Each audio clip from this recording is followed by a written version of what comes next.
Bonjour, pour cette 5e édition du Festival Sainte-Tartine, je vous emmène à la rencontre de Franck Putela, le chef de la brasserie à 4 temps à Carcassonne. Allez, venez!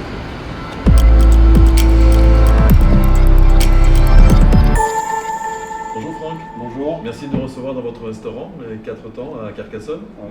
Vous nous parlez un petit peu de votre cuisine, qu'est-ce que vous aimez faire en particulier? Ma cuisine, elle se définit assez naturellement parce qu'en fait, elle se définit par rapport à l'activité et comment vous l'avez appris. Parce que moi, je suis issu de cuisine classique. J'étais pendant 5 ans chez Georges Blanc, j'ai travaillé 3 ans au Taïwan, j'ai fait mon apprentissage dans des restaurants très traditionnels. Ouais. Après, ce que j'adore par rapport à ma venue à Carcassonne, parce qu'aujourd'hui ça fait plus de 20 ans que je suis ici, c'est le mélange de la terre et de la mer. Mais c'est le mélange de la terre et de la mer, pas uniquement on mélange du saumon avec autre chose. Il y a toujours avec, ça peut être une touche d'algues, ça peut être une touche d'un coquillage, une patate de mer, ça peut être des choses comme ça, qui agrémentent ou qui assaisonnent et tout ça. Ça c'est un peu ma marque de fabrique. En étant issu de cuisine classique, donc j'aime bien, comme je dis toujours, j'aime bien, mon thème exact c'est classique fiction. Donc ça veut dire qu'il y a des grands classiques de la cuisine française qui viennent un peu se moderniser. Et aujourd'hui, quel producteur ou produit terroir avez-vous choisi de mettre en avant? Aujourd'hui, j'ai pris plusieurs produits du terroir. Donc j'ai pris le haricot de Castelnaudary, et j'ai pris la mozzarella des Corbières. L'incroyable mozzarella des Corbières. L'incroyable mozzarella des Corbières.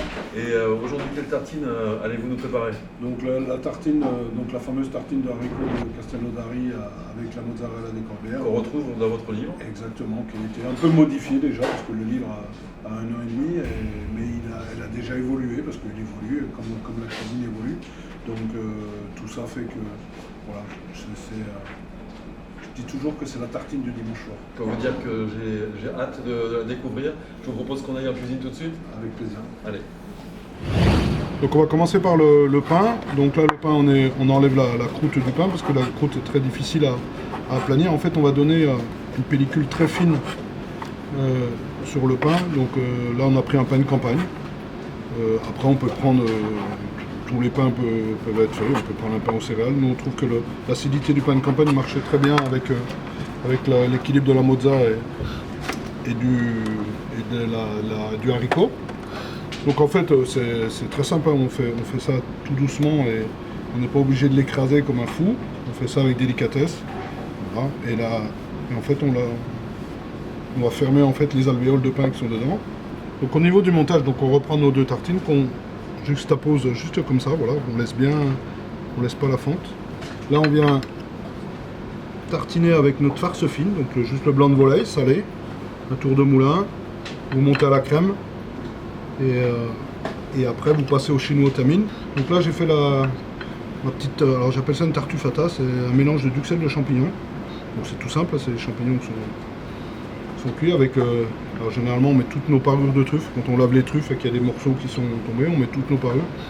Une fois que la duxelle est cuite, on met ça dans un petit mixeur et ça nous fait une petite pâte comme ça.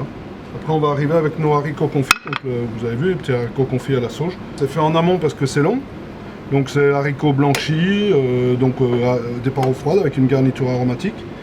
Et après à 3/4 de cuisson, sans sel bien sûr, à 3/4 de cuisson on assaisonne, donc on met du sel, on met une petite mousseline avec du poivre en grains, et puis on égoutte l'eau. Donc vous avez 3/4 de cuisson, c'est toujours un peu plus résistant. Et là, à partir de ce moment-là, on met notre huile parfumée à la sauge. C'est pour ça que vous avez toujours un petit morceau de sauge qui reste. Moi, je les laisse dedans, parce que même à froid, ça continue il y a le phénomène d'osmose qui se fait et qui continue à infuser dedans. Là, on va chercher notre mozzarella, donc la mozzarella de chez Eduardo. Et là, on vient parsemer des petites tranches. Voilà, donc là on a tout. On va assaisonner un peu la mozzarella, donc on en met. Après on va commencer à tourner. Donc tourner au début, c'est compliqué parce qu'il faut faire ça gentiment, il ne faut pas se précipiter surtout. Il faut faire ça parce que c'est important. S'il faut se reprendre, on se reprendra. C'est juste donner le pain, donc le pain va venir se rouler dessus là, et on serre gentiment. Ça va se serrer tout seul. Donc en fait c'est la forme de papier film. Voilà. Vous voyez? Voilà, et là on serre petit à petit, et après ben, on va fermer tout ça. Voilà, donc là on arrive à faire notre cylindre, donc c'est un peu technique parce qu'il faut essayer de donner cette tranche de pain. Et si on avait laissé la croûte sur cette tartine, on n'aurait pas pu le faire ça. Et là on vient serrer, et là on va pouvoir le mettre à cuire dans notre four à 95 degrés. Là on a la cuisson à 95 degrés dans un four vapeur. Faites attention de ne pas vous brûler. Et là on est parti pour 15 minutes. Après 15 minutes de cuisson, surtout pas vous brûler. Voilà, donc on a... Et là on met directement à la glace, donc on n'a pas peur de mettre... On recouvre. Et on la laisse tranquille. On met pas d'eau par contre, on met juste de la glace pilée dedans. Là, on essaie de bien l'enfoncer. Et puis d'ici une quinzaine de minutes, on la sortira. Là bien sûr on l'ouvre. Délicatement.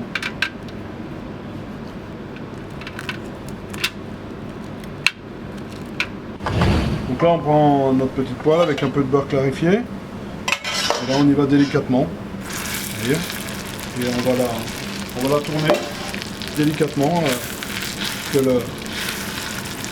pour qu'elle devienne croustillante. Elle va devenir croustillante et moelleux.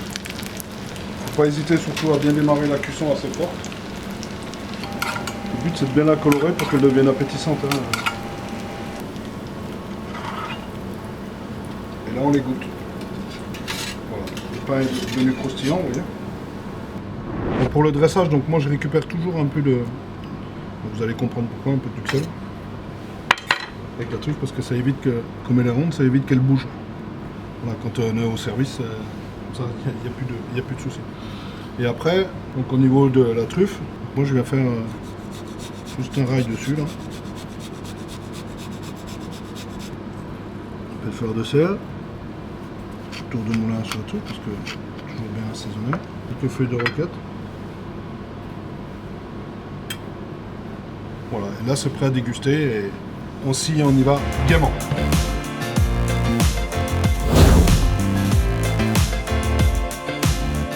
Et maintenant, la dégustation.